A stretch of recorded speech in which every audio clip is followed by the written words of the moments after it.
Hi, good morning, everyone. Welcome back to the series of all about English. Stigma. இந்த ஸ்டிக்மானா என்னன்னா தழும்பு, வடு, பட்டசூடு, இப்படி எது வேணாலும் சொல்லலாம். இதெல்லாம் என்ன அப்படின்னா ஃபிசிக்கலாக பட்ட மார்க் இல்லை.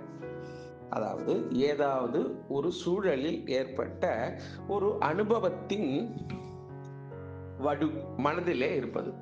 A mark of disgrace, அவமானம், associated with a particular circumstance, quality or person.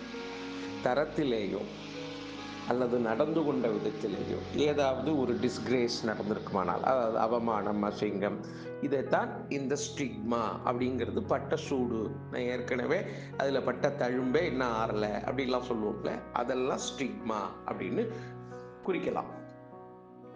The stigma of having gone to prison will always be with me.